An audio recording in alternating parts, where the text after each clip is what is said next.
After 200 years of training, Google's DeepMind AI has defeated humanity at something only humans are supposed to be good at until now. Yes, I am talking about Alpha Star. This is recent news that has happened. Is this even a big milestone? We'll talk about that.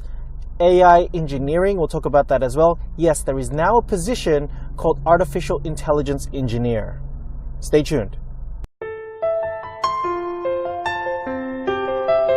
This is the Engineering IRL podcast, a place for engineers in the real world.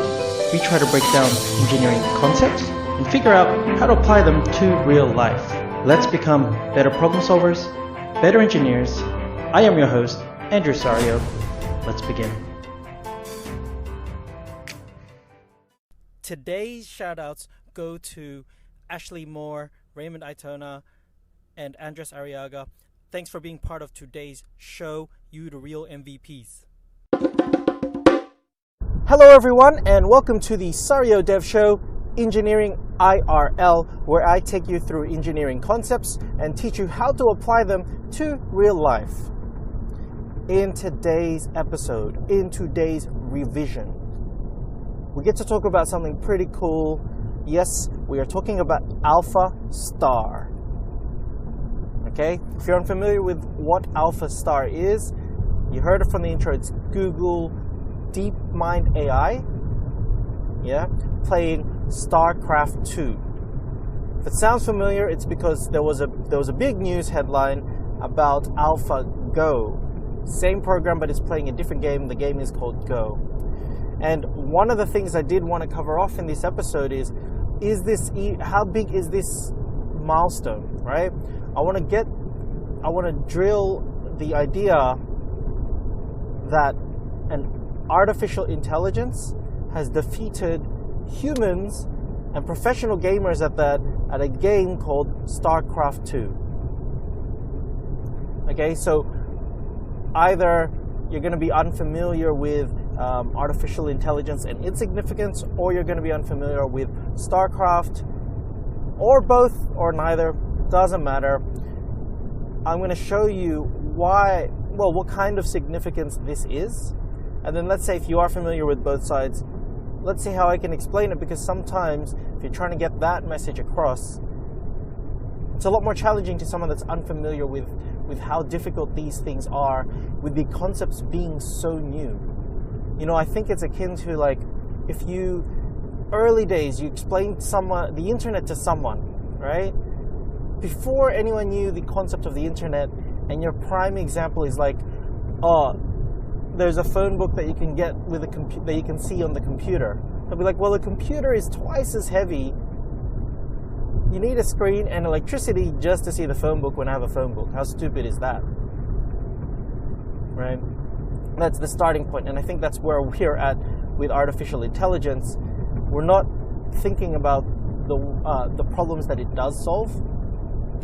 We're not thinking about how difficult it is a problem that it is solving in the first place. We're so used to computers doing so many things so well, right? And humans doing so many things so well. What artificial intelligence is doing is kind of letting computers do well what we thought only humans could do well. All right, so let's dive in. I'm going to look at the artificial intelligence side first, and there's going to be a lot of other coverage about the event and the details of the event, and also you can Google artificial intelligence and understand neural networks and all the technicalities. I'm not going to go there. What I'm going to try to do is break it down further and see if we can come up with why it is so impressive. Spoiler alert, I do think it's impressive. Okay, so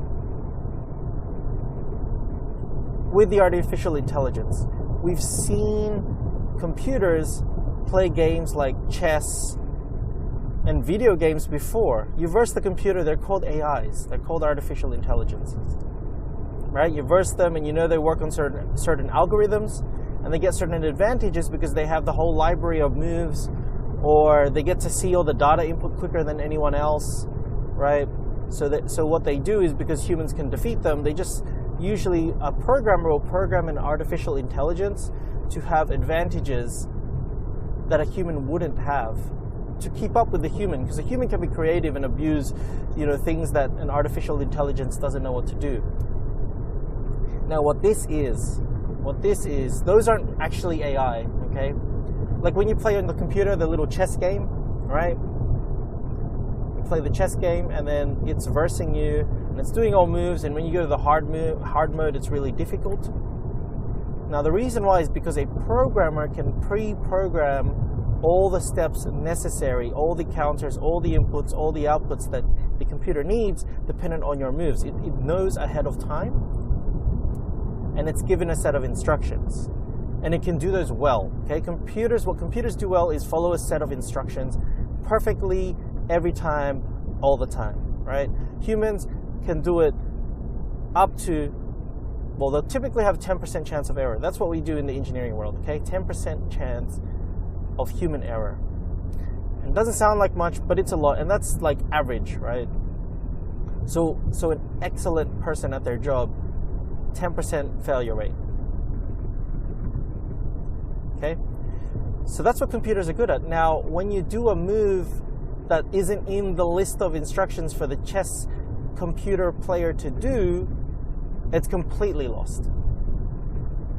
Okay? What humans are good at is doing like without instructions, making it up. There's this creativity, there's this like different way of thinking. Well, there's actual thinking. Now, without going too much detail, artificial intelligence, what's cool about it is the chess player that played chess, against the chess grandmaster, had none of the computer advantages. He had 0 instructions. No instructions. No one told it how to play. No one told it, when this piece moves here, then move your piece here. There is no instruction. Okay? What the chess player had was the information on like thousands and thousands and thousands and tens of thousands of chess games that were played in the past, and the outcome of those chess games. Okay, and what it would do is it would learn all the moves and the outcomes, and then it would then get to know when one side or the other side would win, right? Which moves equate to winning chess. It learns it. Okay, and that's the cool part, because no one's written the how part. They've just given it a bunch of data about the games. Okay, if you're not understanding the significance of data, go to the previous episode, 26.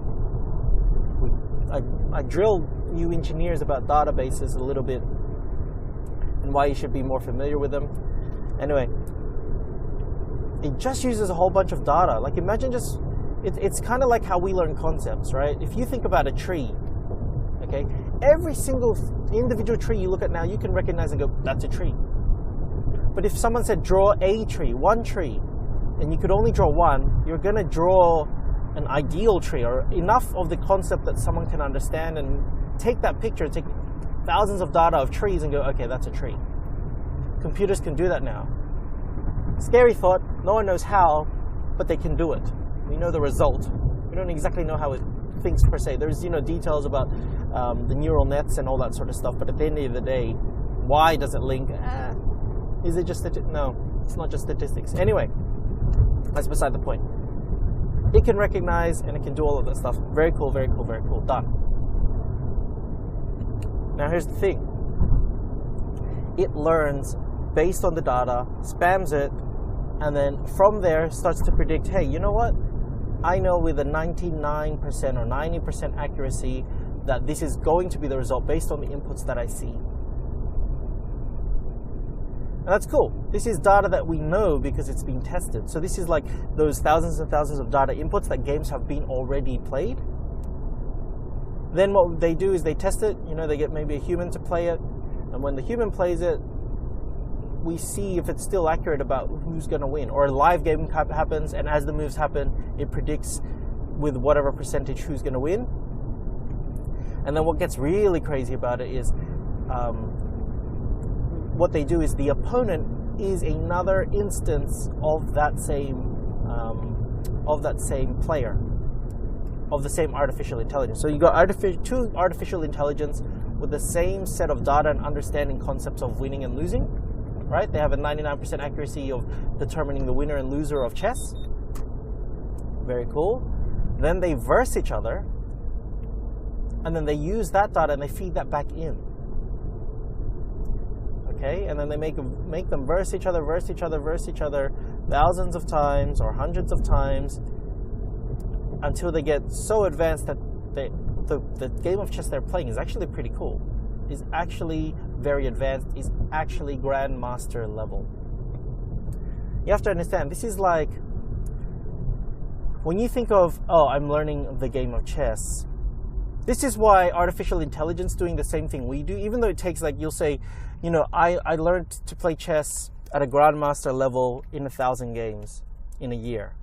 And AlphaGo, or I don't know what the Alpha Chess one was, but anyways, the artificial intelligence had to play tens of thousands of games, right, in a week. Well, forget the week part, but tens of thousands of games. Let's say it's 10 years of games, or it might even actually be more likely 100 years of games to get to grandmaster level, what I mastered in a year. But the way artificial intelligence learns is actually when you learn chess, you have a lot of base information that you learned as a baby. Okay? You understand what pieces are, you understand what shapes are, you understand different pieces can mean different things, they can represent different things. Right? Then you learn all the moves and all this chess stuff. But prior to the chess stuff, prior to, you know, a knight does this, a pawn moves like this, you know, prior to learning any strategy, you already can understand the concept of a game. You can already understand the concept of chess. You can walk to the chess table to play chess, right? All of these things that you take for granted that are just not even, it's like layers that exist that an artificial intelligence doesn't have. It doesn't have any concept of its own existence, right? So its entire existence is chess. So he actually goes from a baby artificial intelligence to a full-fledged grandmaster, whereas you go from at least an adult that can get to the chess table to play the game, and then you become grandmaster. Well, some of us do. Definitely not me. Now, that's what I'm trying to say, though. It's more akin to learning its own nature of existence from scratch every time. It's being born. It does a move, it fails, it doesn't even understand, it just does random moves for no reason, right? Like a baby squirming around. It goes through baby years and toddler years and all that sort of stuff. Then it starts playing what seems to be chess at a beginner level. And that might be after the, 8,000 games, right? Let's say it's out of 10,000. It might be by 6,000 or 7,000 games. There'll be actual numbers about this, but anyways, there'll be about 6,000 or 7,000 games just to get to the baby level, and then those next, 3,000 years gets it all the way up to grandmaster. Right? That's more how it works. It has so much base knowledge that it has to learn and it has to understand, and the way it learns is like a baby fumbling around. Because you as an adult, right, or even you as a child, like when I learned the game of chess in primary school, what it was like was, as you learned something, you locked it in and you moved on, right? I didn't randomly move pieces every game. Well, it was pretty much random, but I'm saying when the artificial intelligence does it random, when you do it random, you're doing it with random with some sort of intent behind it, right? And then it's generally random because you have nothing to base it off, but you've got some intent that you can base it off. So the next time you go around, your intention was this, you try something different that's less random about that intention. Whereas the chess game literally goes random. It might be a move that makes zero. There is no attempt at logic or sense. It's spamming. Okay, it's spamming. So that's why it takes a lot longer. That's why it sounds, when I tell you it took 200 years worth of StarCraft game playing 24/7 just to get to this level, doesn't sound that impressive. But the thing is, you can learn 200 years of StarCraft in a week, which is what it took. Okay, so artificial intelligence doing anything cool that has decision making is really cool. Okay, it's really difficult to do. So if you think about the fact that in chess there's so many moves, there are so many moves that can make, there's so many things that can change that changes the outcomes, right? That's what makes it difficult, because one move means 15 other things, and then that one of those next 15 could mean another next to 15 moves. And if you keep multiplying that down, it is a whole ton of moves, right? When you play chess, you might think there's only a few moves, but there's a whole ton, right? There is a whole ton. Okay, so difficult to do. Then Go comes along. Go has infinitely more moves. And then StarCraft comes along. And StarCraft has, again, an infinite amount of different moves that you can make, okay, compared to chess and to Go. But there's a biggest factor about it is it's real-time strategy, okay? The whole video game genre is called real-time strategy. What does that mean? Well, what's the main difference between that? So it's the same thing. Anything can change at any moment, but in chess and Go, it's turn-based.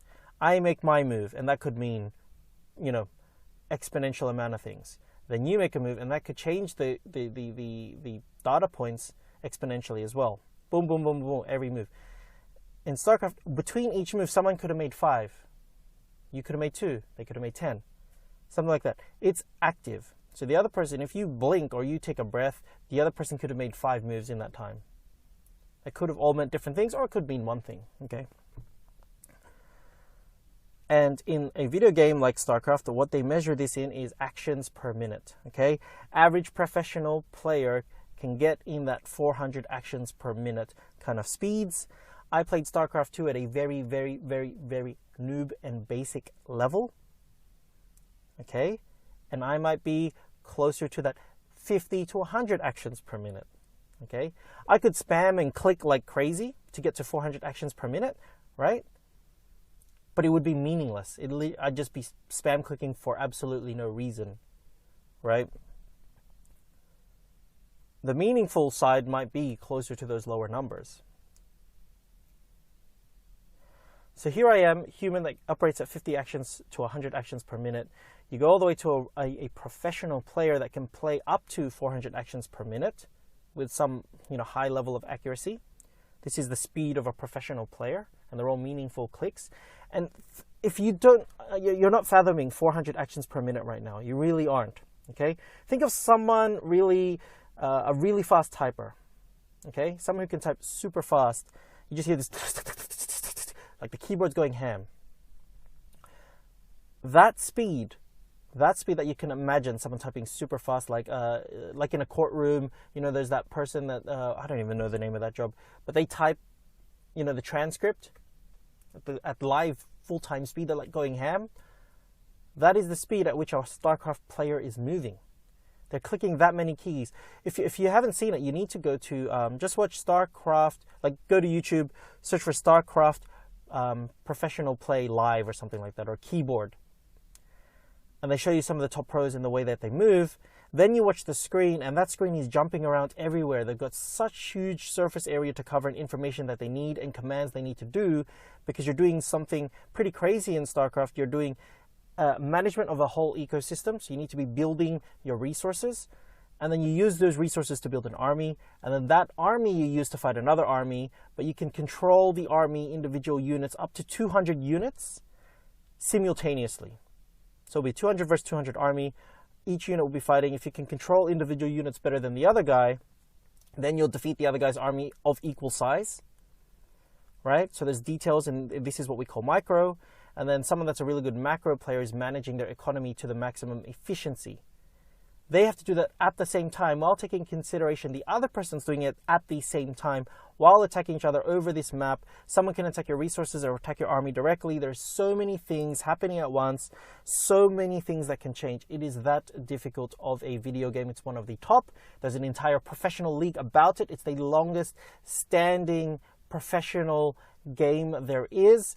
If you poo-poo on video games thinking it can't be that hard, I think that the competition that exists in these video games is actually higher than most sports. Because competition is competition. It doesn't matter what the hell it is. When you put a human to its limits and another human to his limits, and they both think they're the best and they'll do anything to beat the other person,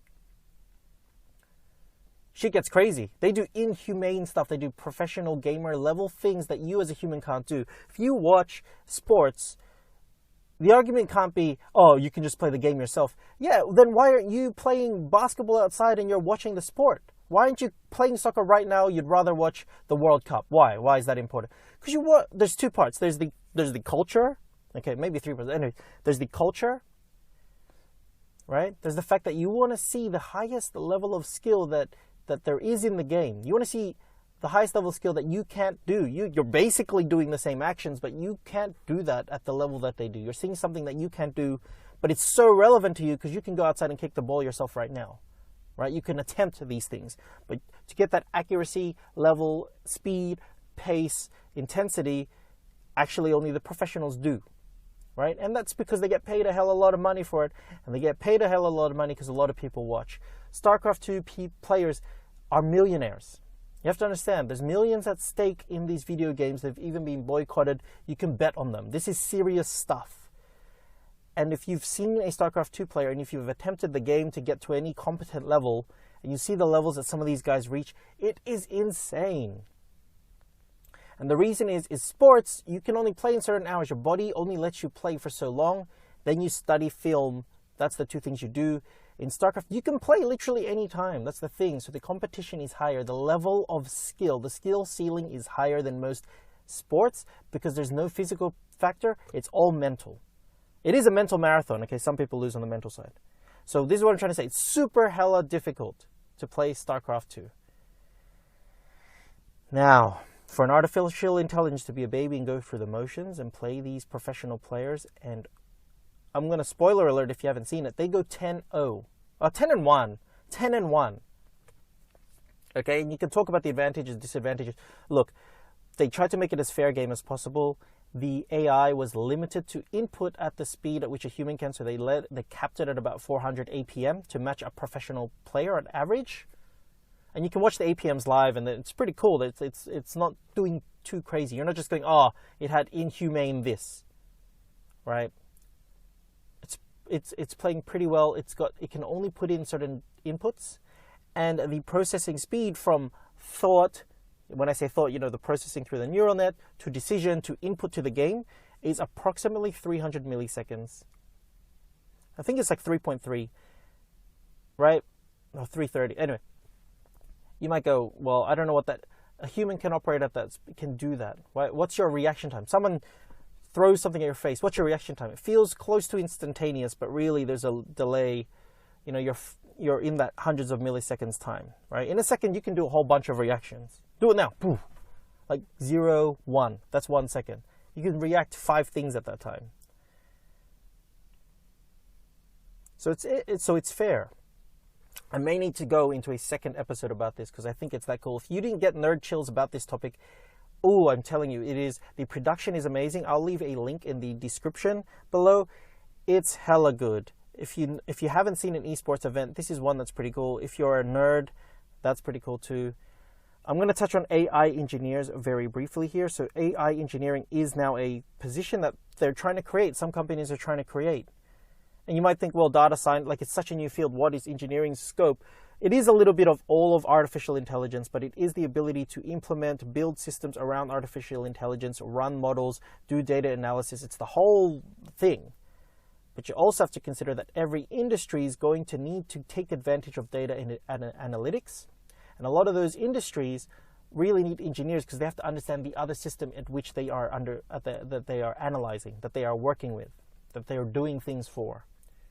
So there's going to be a lot of focus in this space and a lot of things that can happen. So it's a real position, and it's a real 6-figure engineer salary position, right? Not just reaching 6 figures, well into the 6 figures. Apparently, according to some reports, I'll put if you go to sorrydev.com, there'll be an article there soon that tells you some of the companies that are claiming this, some of the reports. And there are artificial intelligence companies that are creating positions called artificial engineers because they need them. Right? Some data scientists are really keen about the data, but they're not so keen on getting the infrastructure to get the data in the first place, building the systems that let them do the processing of the data in the first place, and then how to present them. And then what you also need is domain expertise. Okay, so engineers are the experts in so many fields that they are the domain experts and they need to be a part of the process. So it's a real thing. We'll go further into that. That's a whole lot to unpack. It's a bit of a longer episode, so I'll cut it out here and we'll do maybe a part 2. It depends how you guys feel, some feedback. Let me know. Sorrydev.com, obviously, and facebook.com/engineerirl. Get all the latest. If you know someone, subscribe on whatever it is that you're listening on, iTunes or whatever it is. It actually helps out a lot. And I will see you in the next episode. If you guys want to be part of the shout out rounds at the beginning of the podcast, join in at the Facebook page, facebook.com/engineerirl, and look out for the episode announcement posts, and then there'll be instructions there how you can be part of the next shout outs.